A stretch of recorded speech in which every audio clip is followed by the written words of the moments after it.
হামের প্রকোপ যতই বাড়ছে, শেখ হাসিনার টিকাদান কর্মসূচির প্রয়োজনীয়তা ও দক্ষতা ততই সামনে আসছে। যে টিকাদান কর্মসূচি নিয়ে অন্তর্বর্তী সরকার হিমশিম খেয়েছে, বর্তমান সরকারও চাপে আছে, সেই টিকাদানের ক্ষেত্রে সর্বোচ্চ সফলতা দেখিয়েছিল শেখ হাসিনার আওয়ামী লীগ সরকার। বর্তমানে দেশে শিশুদের ইপিআই টিকা ও জীবন রক্ষাকারী প্রতিষেধকের সংকট দেখা যাচ্ছে। বিশেষ করে হামের টিকার ভয়াবহ অভাবের কারণে শিশুদের প্রাণহানি পর্যন্ত ঘটছে, যা একসময় সম্পূর্ণ নিয়ন্ত্রণে ছিল। অবস্থা এমন হয়েছে, বাংলাদেশকে শিশুদের নিয়মিত টিকা বিদেশ থেকে সরাসরি কিনে আনতে হচ্ছে, যা এর আগে শেখ হাসিনা সরকারের আমলে আন্তর্জাতিক সহযোগিতার মাধ্যমে সম্পূর্ণ বিনামূল্যে পাওয়া যেত।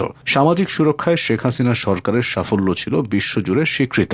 বিশেষ করে দেশব্যাপী বিস্তৃত এই টিকাদান কর্মসূচিতে হাসিনা সরকারের সময় বিশ্ব স্বাস্থ্য সংস্থা এবং আন্তর্জাতিক পরিমণ্ডলে বাংলাদেশের টিকাদান কর্মসূচি একটি রোল মডেল হিসেবে স্বীকৃত হয়েছিল। শিশু হার অভাবনীয়ভাবে কমিয়ে আনা এবং মা ও শিশুর স্বাস্থ্য সুরক্ষায় ইপিআই কর্মসূচির মাধ্যমে যে বিশাল নেটওয়ার্ক গড়ে তোলা হয়েছিল, তা আন্তর্জাতিকভাবে প্রশংসিত হয়েছে। তৎকালীন সরকারের সুপরিকল্পিত স্বাস্থ্যনীতির ফলে দেশের প্রতিটি শিশু যেন সময়মতো প্রয়োজনীয় টিকা পায়, তা নিশ্চিত করতে একটি শক্তিশালী ব্যবস্থা কাজ করত। এই নিরবচ্ছিন্ন সরবরাহ ব্যবস্থার কারণেই সাধারণ মানুষকে টিকার জন্য তেমন কোনো ভোগান্তিতে পড়তে হয়নি এবং হাম বা পোলিওর মতো রোগগুলো দমনে বাংলাদেশ অভাবনীয় সাফল্য পেয়েছিল। হাসিনা সরকারের এই সাফল্যের অন্যতম প্রধান স্তম্ভ ছিল গ্রামীণ পর্যায়ে কমিউনিটি ক্লিনিকের মাধ্যমে স্বাস্থ্যসেবা পৌঁছে দেওয়ার বৈপ্লবিক উদ্যোগ। তৃণমূল পর্যায়ে এই স্বাস্থ্য কাঠামোর মাধ্যমে নিয়মিত টিকাদান কার্যক্রম পরিচালনা করার ফলে দেশের মানুষের গড় আয়ু বৃদ্ধি পেয়েছে এবং সংক্রামক ব্যাধির বিরুদ্ধে শক্তিশালী রোগ প্রতিরোধ ক্ষমতা গড়ে উঠেছে।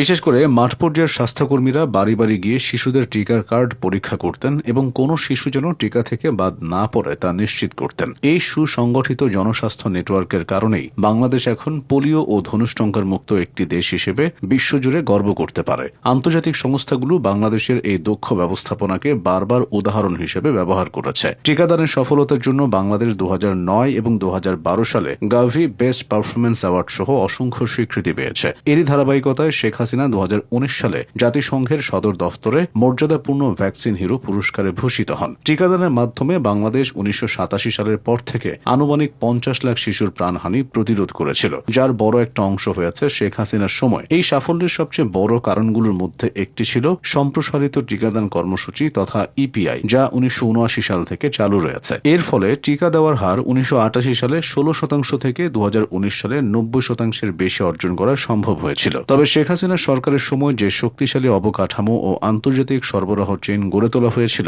অন্তর্বর্তী সরকারের সঠিক তদারকি ও ব্যবস্থাপনার অভাবে পরে তা মুখ থুবড়ে পড়ে। ডক্টর ইউনূসের সময় দেশে অন্যান্য টিকার মতো হামের টিকার ছিল তীব্র সংকট। স্বাভাবিক সরবরাহ ঠিক না থাকায় গত 1.5 বছর শিশুদের ঠিক মতো এই টিকা দেওয়া যায়নি। যেখানে একসময় বাংলাদেশ টিকাদানে বিশ্বকে তাক লাগিয়ে দিয়েছিল, সেখানে এখন টিকা কিনে এনেও সময়মতো মানুষের কাছে পৌঁছানো যাচ্ছে না। নিয়মিত টিকাদানের এই ঘাটতি ভবিষ্যতে পোলিও বা ধনুষ্টঙ্কার মতো নির্মূল হওয়া রোগগুলোকে পুনরায় ফিরে আসার সুযোগ করে দিতে পারে, এমন আশঙ্কা তৈরি হয়েছে। বর্তমানে জেলা পর্যায়ে সাপের বিষের প্রতিষেধক বা র্যাবিস টিকার যে সংকট দেখা দিয়েছে, তা মূলত স্বাস্থ্য খাতের অব্যবস্থাপনার ইঙ্গিত দেয়। তাই দেশের শিশুদের নিরাপদ ভবিষ্যৎ এবং হামের মতো ঘাতক ব্যাধি থেকে সুরক্ষা নিশ্চিত করতে শেখ হাসিনা সরকারের সেই সফল মডেল এবং নিরবচ্ছিন্ন সরবরাহ ব্যবস্থার গুরুত্ব নতুন করে জনমনে প্রতিফলিত হচ্ছে।